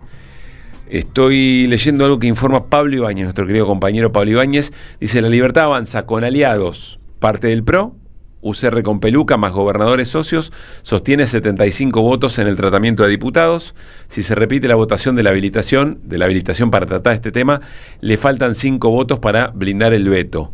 Sumó 1. López Murphy votó para que se trate el veto, pero anunció que vota a favor del veto. Bueno, estas cosas están pasando y después leerlas va a ser muy importante. Antes de ir con Fabián, está hablando Castillo, Cristian Castillo del FIT. A ver. El sistema en Argentina es mixto, contribuciones a la seguridad social de quienes aportamos por nuestro trabajo como asalariados y a la vez el aporte que se hace vía la parte del IVA que va al ANSES y otros impuestos. Entonces no mientan. Cada laburante de este país aporta al sistema previsional y tiene derecho. Termine, Presidente, diputado, por favor. el rechazo de este veto es un acto estricto de justicia. Esperamos poder hacerlo y que el gobierno deje de mentir con el déficit fiscal. Le paga al FMI, le paga a la Rural, banca a la CIDE y nunca tiene para jubilados y jubilados. Vaya nuestro homenaje a los jubilados y jubiladas de todos los miércoles. Fuerza a seguirla peleando. Muchas gracias. Gracias, diputado Castillo. Bien, allí el diputado Cristian Castillo. Se está debatiendo, insisto, el aumento a jubilados y jubiladas. Nos vamos con Fabián Wellman. Fabián.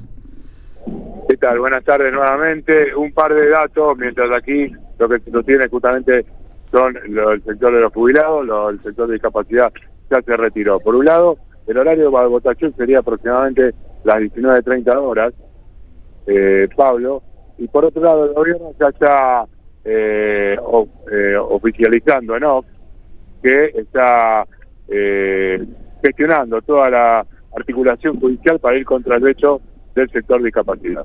O sea, para ir contra la ley de emergencia. Contra claro. Contra esto, esta cuestión de afirmativo. Ella había dicho que le iba a judicializar, ¿no? Sí, tanto esa como jubilaciones, ¿no? Sí. En caso de que se tire abajo el veto. Sí, claro, lo que pasa es que uno podría decir que en cuestión del momento político, del tuit de esta mañana de Adorno diciendo que había dinero y de no seguir haciendo olas que pueden ser de negativas, no iba a afrontar esta situación. Bueno, pareciera que no, que sigue con esa idea. Aquí están, te reitero, el sector de los jubilados. Adelante con algún testimonio. ¿Qué tal? Buenas tardes, ¿cómo estás? ¿Tu nombre? Pepe. Pepe, ¿hace cuánto que veniste a la marcha? Y vengo todos los miércoles. ¿Por qué, viejo? Y por mi aumento, y por el aumento para los compañeros. ¿Cuánto vota por ciento la mínima? ¿Un poquito más? No, cobro la mínima y pago alquiler. ¿Y cómo haces? Y como salteado. ¿Estás comiendo salteado? Sí. Y por suerte tengo amigos que me ayudan. Si no, contame un día tuyo, Pepe. Bueno, me levanto muy temprano y ducha y escuchar radio. Y hacerme algo de comer cuando tengo.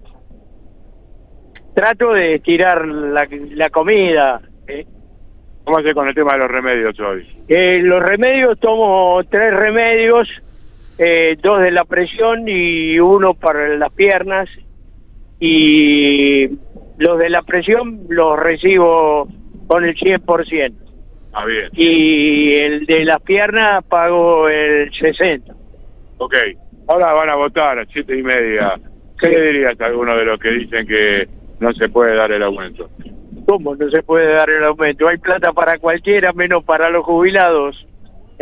Estoy contento porque salió lo de la discapacidad. Realmente yo estaba acá ya cuando explotó la plaza, pero yo espero que salga el aumento a nosotros, ¿no? Gracias. ¿Cuántos años tenés, Pepe? 76, voy para 77. ¿Qué laburaste? Era inmobiliario. Gracias, Pepe, mucha suerte. No, a vos, muy amable. Bueno, a ver, vamos con algún... Tremendo, Fabián, ¿no? Sí. No lo pasemos por alto lo que nos contó. 76 años, ¿no? Sí, la verdad que muy no, activo, con cosas por delante. Come salteado, estira la comida.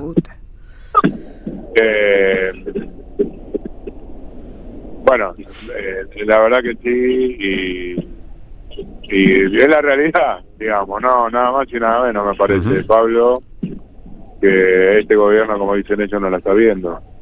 Y no hay mucho más que agregar, digamos, me parece. No, la verdad que... Ante testimonios como este. ¿Cómo justificás esas situaciones, digamos, no? No hay manera.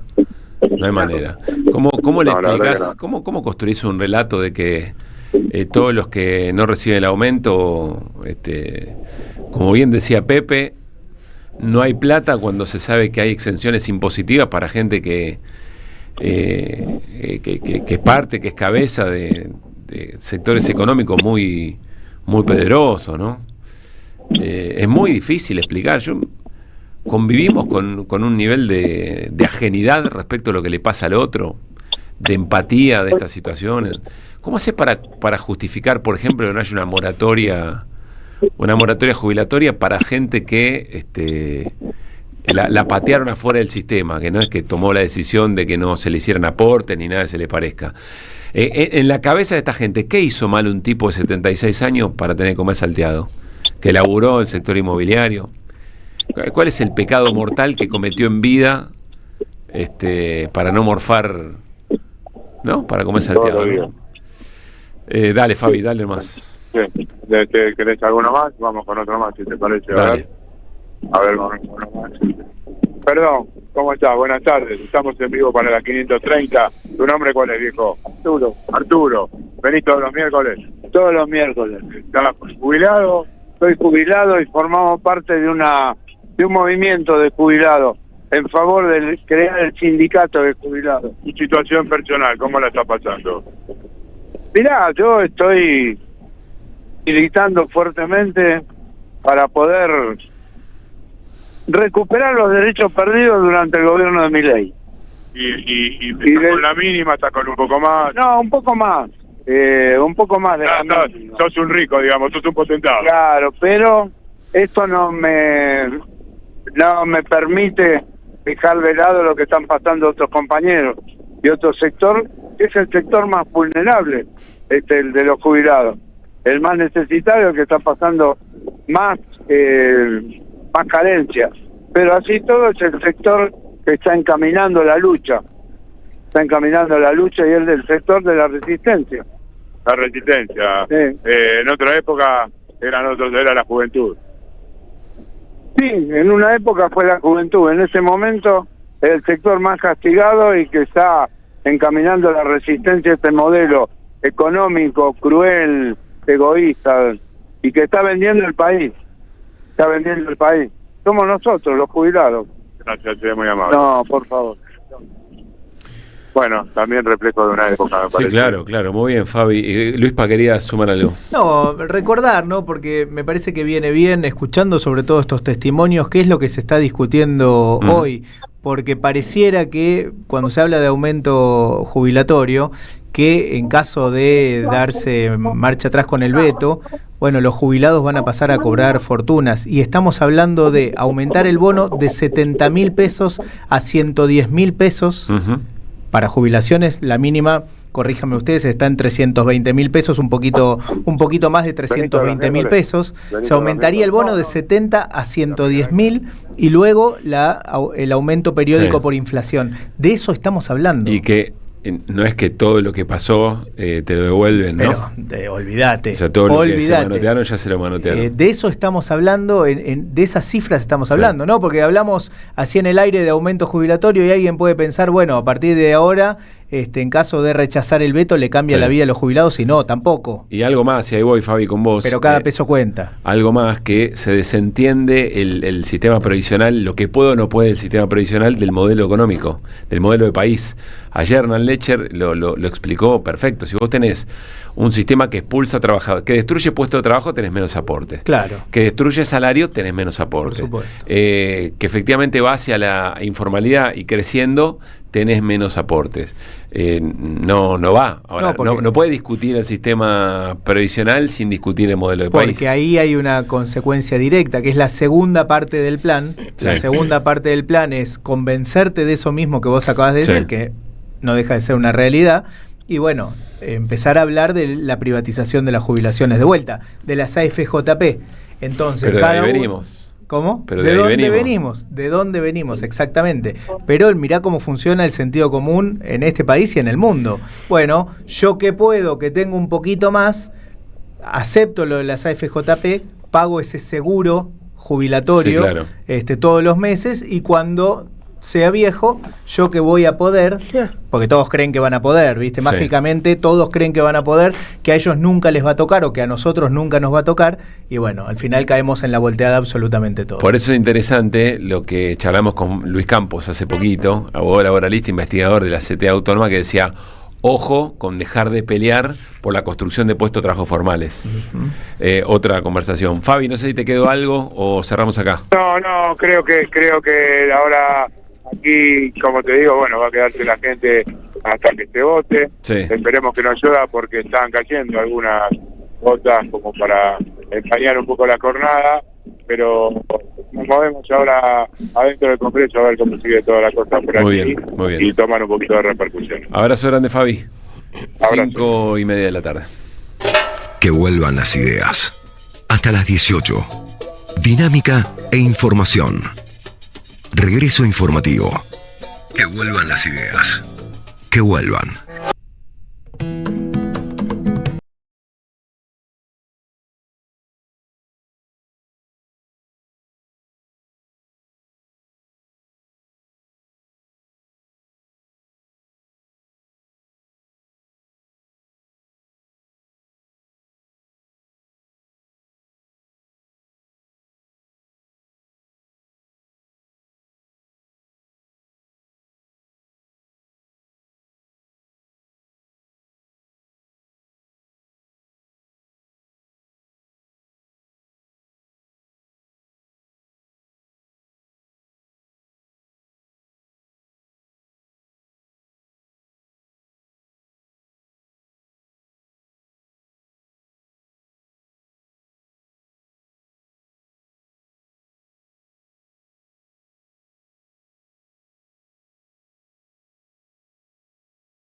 Para Eduardo. 5:30 de la tarde. Estamos escuchando a Juan Quintero y Luna Monti.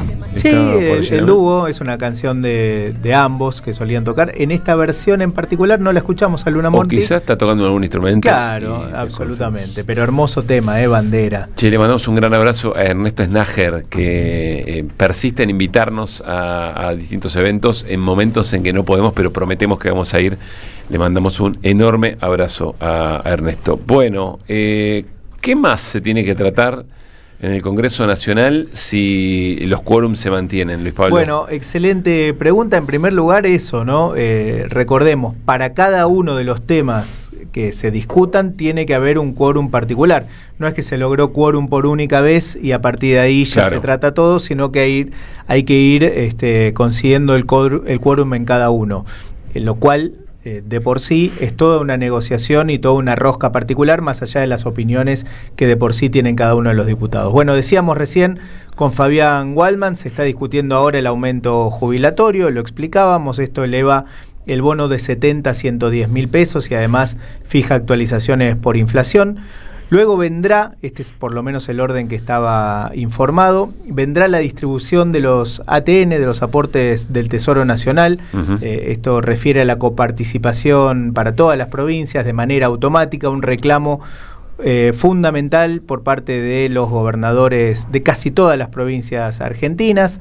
Luego el caso Libra, lo explicábamos ayer, se trata de discutir un nuevo reglamento para sacar de esa parálisis. Iba a decir suerte de parálisis, pero no, es una parálisis de la comisión investigadora que tiene como principal protagonista el presidente Javier Milei. Luego hay un proyecto bastante curioso, lo recuerdo en otros tiempos, cambio de uso horario para el verano. Ahí hay 3 proyectos que la oposición va a intentar emplazar en comisiones. ¿Recuerdan ustedes? Hace algunos años, eso hace mucho que no está vigente, hay un único uso horario durante todo el año, pero no, en temporada de verano lo que se hacía era correr el uso horario para aprovechar más la luz del día y gastar menos energía, que haya menos energía, oscuridad, claro, que cuando sea de noche estemos durmiendo, básicamente, y no laburando, y de esa manera ahorrar energía. Bueno, hay 3 proyectos que insisten con eso. A mí me resulta lógico, no sé cómo lo verán en general. Ahora, lo que no me termina de resultar lógico es que siga faltando energía, o que tengamos, o sea, para todo lo que implica ahorrar recursos naturales me parece bien. Sí. Agua, electricidad, lo que fuera, gas. Ahora, un gobierno que te rompió el tuje con las tarifas y que se le sigue cortando la luz, aún en invierno. Sí, coincido con vos, coincido 100% algo no con está vos. Bien. Además, se trata de correr el uso horario del 3, estamos en el meridiano de Greenwich, en el uso horario 3, pasaríamos al 4, es una hora de diferencia, no es que hay un corrimiento de 3 horas. Me rompe mucho las pelotas que sepas eso, que tengas el dato de en qué... lo estudiamos en la escuela ¿en qué primaria. uso estamos? ¿Te acordás? ¿Vos sabés que estamos en el 3? No, no. Pasamos al Yo 4. te pregunté si te acordás. Estamos en el 3, bueno, no, y averigüé, los proyectos pretenden pasar al 4, ¿no? Sí. Pero bueno, no hay mucha ciencia ahí. Es correr un uso horario para que la luz del día dure un poquito más. Luego está en el orden del día también el régimen penal tributario. Esto es actualizar los montos por evasión fiscal. La moratoria previsional, a la que ya hicimos referencia, la emergencia en Bahía Blanca, luego de las inundaciones, algo a lo que el gobierno se sigue negando. Acá también es voltear un veto. Y otro reclamo de los gobernadores, el impuesto a los combustibles líquidos y los fideicomisos, que también se trata de redistribuir recursos entre las provincias. Bueno, vamos a ver cómo es el resultado de hoy. Se está votando aumento previsional, está muy peleado. El tema de la moratoria es más favorable al gobierno.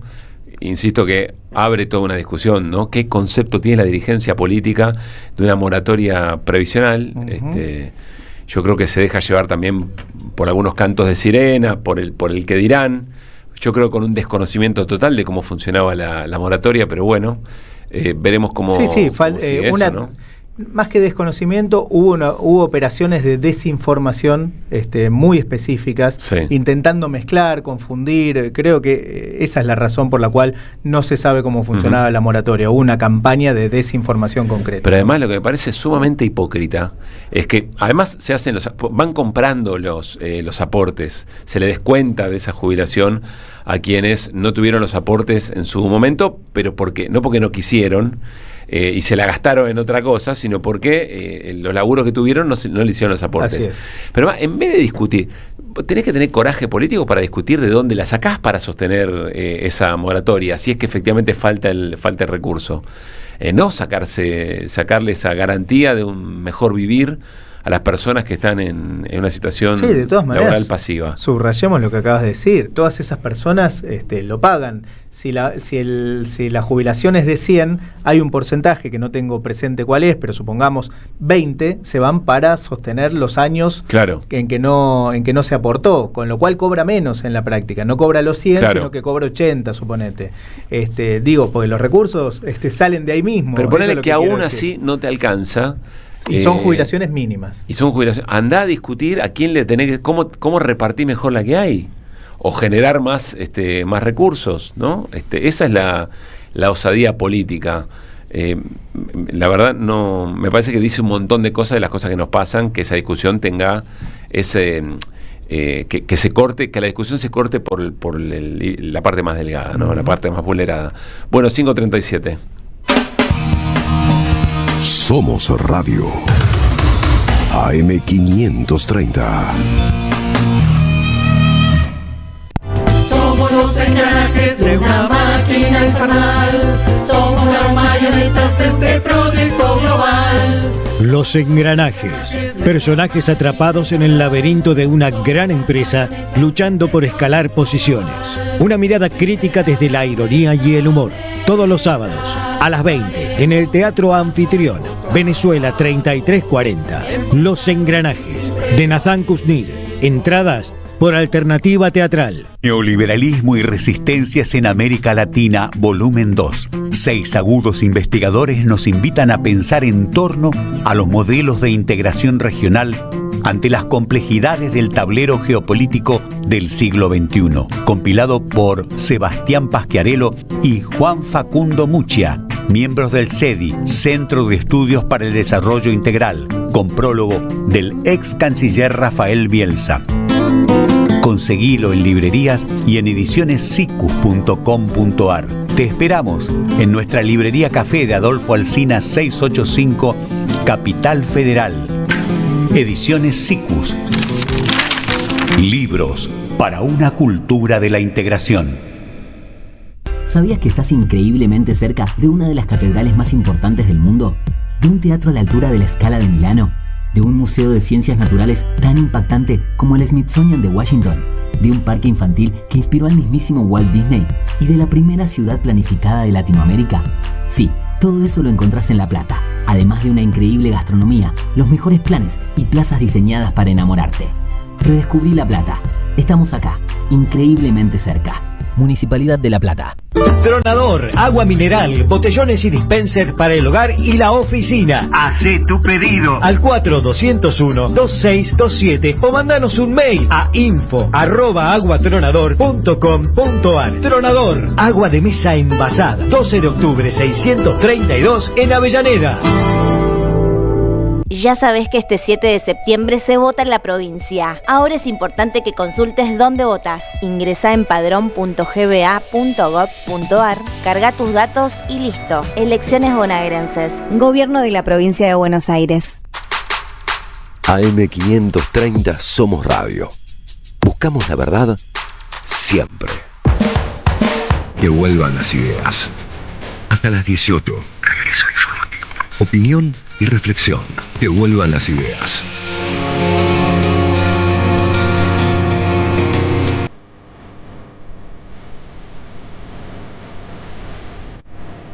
Que vuelvan.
Cinco de la tarde, 42 minutos. Hay fútbol hoy porque hoy juega Independiente de Avellaneda por Copa Sudamericana 9:30.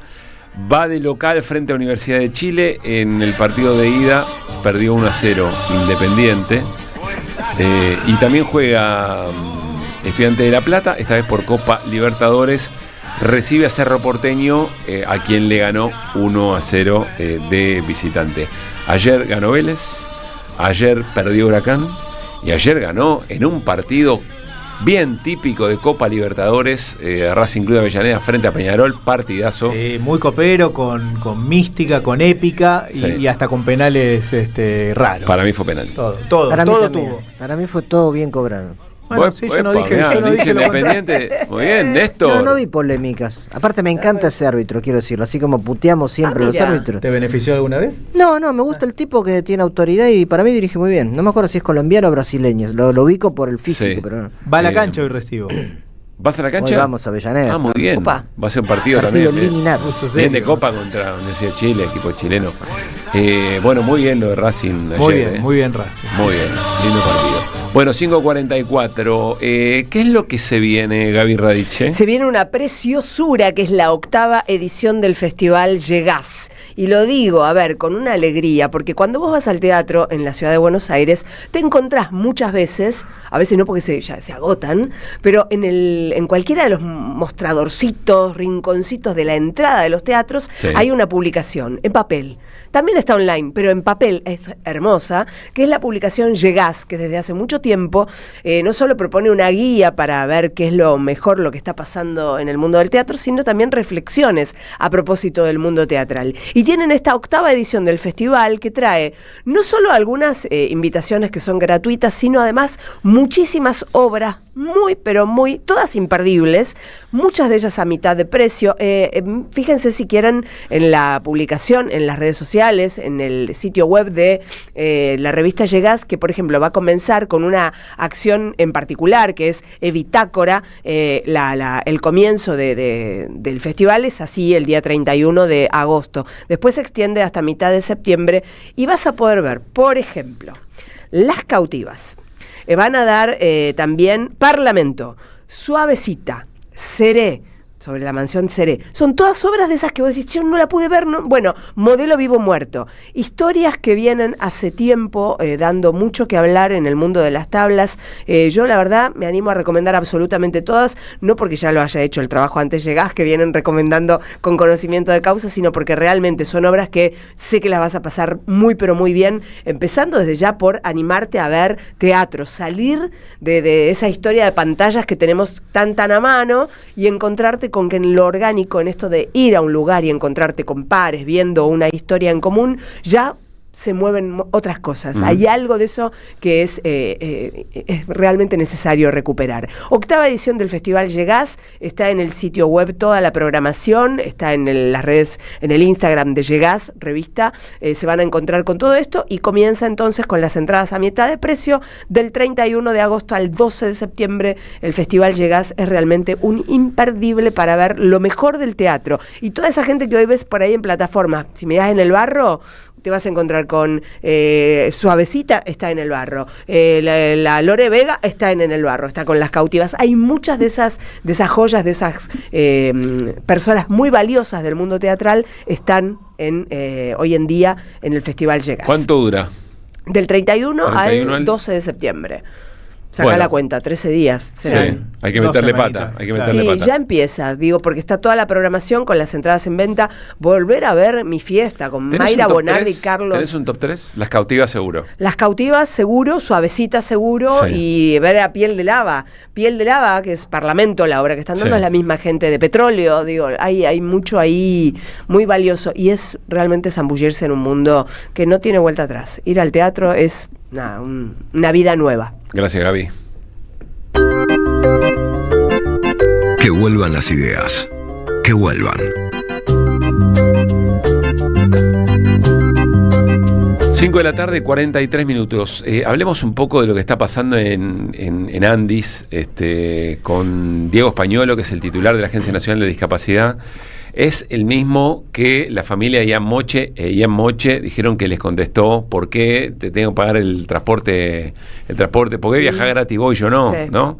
Y todas estas cosas que derivaron después en los posteos del propio presidente Javier Milei. Es un tipo que está caracterizado por la deshumanización, según los relatos de las personas y familias con integrantes con discapacidad en sus reclamos.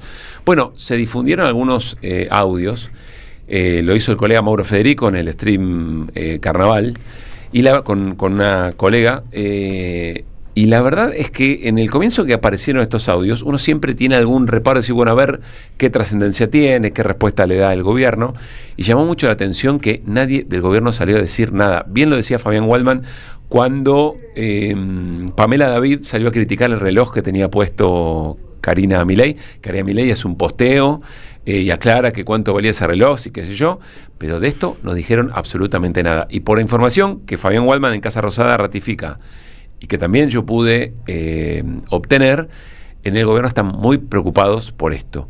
¿De qué se trata? Bueno, audios que le toman aparentemente una situación de bar, ¿no? En Diego Bar Come Larga, a Diego Españolo hablando respecto de situaciones de corrupción. Estamos hablando de coimas para que laboratorios accedan a compras del Estado. Vamos a escuchar el primero de los testimonios, dale. Seguramente a Karina le debe llevar el 3 o el 4.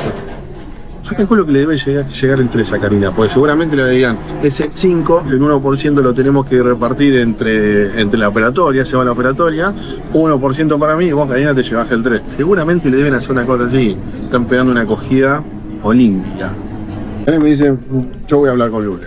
Bueno, vamos a hablar un carajo con Lule, lo voy a agarrar la semana que viene, le voy a decir, Javi, no solamente no hablaste con Lule, sino que hay un periodista que está pidiendo información de todo lo que está pasando. Te imaginas, estamos hablando de un entre medio palo y 800 lucas de medicamento por mes. Bien, allí Español, hay que ver de qué momento son. Parece que son grabaciones que tienen su tiempo, lo cual también genera preguntas respecto de quién las graba, cómo se difunde, etcétera, etcétera. Uno podría pensar inmediatamente internas del propio gobierno o algunas otras cosas más, pero está ahí contando la operatoria, cómo sería hipotéticamente esa operatoria, cómo se distribuyen los porcentajes y qué porcentaje le corresponde a Karina Milei, y sugiere algo Españolo, que es, porque Españolo es un hombre de extrema confianza de Milei, es abogado de Milei, y está puesto en ese lugar por el propio Javier Milei, si tiene un acceso directo a Milei, y por lo que cuenta, él le habría advertido a Milei que estas cosas estaban pasando, y que Milei dice, voy a hablar con Lule Menem. Bueno, dice Españolo, no habló nada con Menem. Vamos a ver o a compartir otros de los testimonios que se difundieron. Lule me quiso meter una mina en una dirección nacional, lo frisé. Me quiso meter de recursos humanos, lo frisé. No le dejé meterme nada. Acá me lo tuvo que solamente me metió el más importante de todo, por Karina, para chorear. Yo soy el director ejecutivo y después tenés tres direcciones nacionales. Yo hablé con el presidente. ¿Qué está pasando esto? No, corrigir nada. Si cosas así, Javier, no sabés que están choreando, sabés que van a estar choreando. No te podés hacer el boludo conmigo, pero no me tiren a mí este fardo. O sea, ya llega a haber algún quilombo y a mí no me cuidan. Yo esto se lo dije al presidente. Tengo todos los WhatsApp de Karina, olvídate. Bueno, advirtiéndole, ¿no? Ratifica lo que le decíamos antes, le advierte al presidente que conversa con el presidente, le están choreando, abajo mío están choreando en las distintas direcciones. Ahora vamos a escuchar otro testimonio donde habla aparentemente de estructura residual respecto de la gestión de Mauricio Macri. Dice, este fardo no me lo voy a morfar, porque si esto explota, yo voy pegado. Tengo todos los chats de Karina, etcétera, etcétera. Estamos hablando, insisto, de testimonios que habrá que ver cuando se conozcan los contextos, cuando se ratifique, pero llama mucho la atención que nadie del gobierno sale a negar esta situación, ¿no? Vamos a compartir el tercer testimonio. Estaríamos escuchando a Diego Españolo, titular del ANDIS, de la Agencia Nacional de Discapacidad, denunciando cómo en la estructura que él coordina se pagan coimas para la compra de medicamentos a distintos laboratorios. Me pusieron un tipo que maneja todo lo que es la casa mía, un delincuente. Ese es un delincuente que estaba en la gestión de Macri y se fue, pero, o sea, cuando se fue con denuncias y se llevó los discos rígidos de las computadoras. No, un delincuente. Él no está metido, pero es toda la gente de él. Entonces van a pedirle guita a la gente, a los prestadores le van a pedir guita. Yo fui y le dije, Javier, escúchame, yo estoy denunciando todo el choreo, todo esto, y abajo tengo gente que va a pedir guita. Entonces, cuando yo vaya y toque a uno, van a decir, che, flaco, está todo bien, y venís a pedirme guita con estos delincuentes. Entonces, Javi, ¿qué hago? Bueno, ahí está la escena. Cuenta el colega Mauro Federico que tiene más testimonios que comprometen a Españolo y veremos. Hay algunas estructuras que ya se venían denunciando o parte de los mecanismos del circuito de comas ya se venían cuestionando. Otros colegas que también habían hecho alguna caracterización de esa estructura aparentemente de sobornos. En el primero de los testimonios menciona Españolo, un periodista estaba preguntando y pidiendo información sobre el tema. Vamos a ver cómo continúa esto, pero claro, aparece en un momento en el que los escándalos le van creciendo al gobierno. No es que aparecen escándalos desmentidas y después elementos que hacen que todo quede en la nada. No, los escándalos que van apareciendo, recuerden ustedes todas las situaciones en el PAMI, las distintas direcciones del PAMI en distintos lugares del país, el propio caso Libra, son situaciones que van creciendo, son escándalos que van aumentando y que van comprometiendo, además, en una estructura muy similar alrededor de Karina Milei y en la cobranza irregular de distintos tipos de servicios, o bien de comas estas características o accesos al presidente para hacer otro tipo de negocios, como por ejemplo lo que se le acusa en el caso Libra. Veremos qué tipo de consecuencia jurídica tiene esto, qué es lo que vale, qué es lo que importa. Llama mucho la atención dos cosas: que del gobierno nadie salga a decir nada sobre el tema, ni a decir que es una operación, por lo menos por ahora, quizás están armando esa defensa, y sobre todo porque lo que trasladan personas dentro de Casa Rosada es que hay mucha preocupación en el gobierno respecto de este tema. 5:55. Que vuelvan las ideas, que vuelvan. Nos quedan todavía 6 minutitos de programa. Nos vamos a Gaza, Néstor. ¿Qué está pasando? Sí, a ver, una noticia que quería enfocar es la muerte de un periodista más, uno más en Gaza. Ya son 239 trabajadores de prensa que murieron en estos últimos 2 años. Es un récord impresionante. Ahora voy a dar algunas comparaciones en otras situaciones de guerra, ¿no? Aunque esta tiene alguna particularidad. El nombre es Islam al-Koumi y según Al Jazeera, la cadena de televisión catarí, murió en un bombardeo de parte del ejército israelí en el barrio de Al-Sabra, en la ciudad de Gaza. Por supuesto, no fue la única persona que murió ayer. Como todos los días, hubo 30 muertos ayer en general en Gaza, en la ciudad de Gaza solamente. Un tercio es porque se acercaba a pedir comida, ¿sí? Por el hambre que hay y cómo son reprimidos. De hecho, mencioné en alguna oportunidad que cadenas importantes, Reuters, AP y demás, denunciaban que sus propios periodistas corresponsables estaban sufriendo hambre, ¿no? Uh-huh. Lo que dice siempre el gobierno de Israel es que estos ataques son para desmantelar, cito textual, capacidades militares de Hamás y que se toman precauciones razonables para mitigar daños a la población civil. Parece que no mitigan demasiado, ¿no? La oficina de medios del gobierno de Gaza lo que denunció es que es un ataque sistemático a quienes están cubriendo esta tragedia. En el caso de Al-Koumi, él era editor de noticias y tenía una plataforma de streaming. La mayoría de los muertos son periodistas palestinos. Y bueno, pidieron que la Federación Internacional de Periodistas, la Federación de Periodistas Árabes, denuncien esto y activen más para protegerlos, ¿no? 239 muertos. En la Segunda Guerra Mundial hubo entre 60 y 70 muertos. Periodistas que cubrían episodios de la Segunda Guerra Mundial. En la de Vietnam más o menos igual, según la fuente 60-70. En esta 239, y ni siquiera podríamos decir que es una guerra clásica, es una respuesta, en mi opinión, de exterminio del pueblo palestino por parte del gobierno de Israel a un ataque, una masacre que cometió Hamás en octubre del 2023. Pero no hay una guerra hoy de 2 ejércitos, es un ejército que bombardea una población civil. Y en un territorio mucho más agotado que, por ejemplo, la Segunda Guerra. Desde luego, ¿no? Hamás está, posee en su poder algunos rehenes, hay que ver cuántos siguen vivos, cuántos no, secuestrados de los kibutzim de Israel donde atacó Hamás, pero no tiene un ejército activo que esté enfrentando a Israel en este momento. Por eso no se puede hablar del todo de una guerra en este caso. El Comité para la Protección de los Periodistas, que es una de las tantas organizaciones de defensa de los trabajadores de prensa, tiene un conteo propio distinto al de Gaza, pero igual es impresionante, 184 periodistas muertos desde octubre de 2023. Insisto, son 7 veces más de lo que pasó en la Segunda Guerra Mundial, en la Guerra de Vietnam, que duraron más tiempo, dicho sea de paso, y que tuvieron, digamos, situaciones de conflicto bélico clásico, ¿no?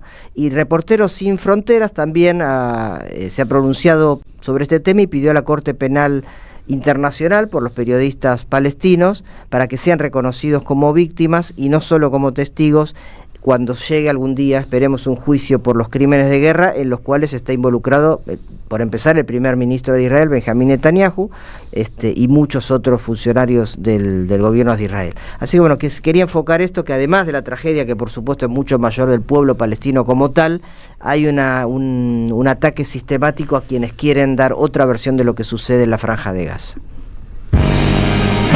Que vuelvan las ideas. Hasta las 18. Ideas que regresan en el magazine informativo de la 530. Que vuelvan las ideas. Que vuelvan las ideas. Que vuelvan.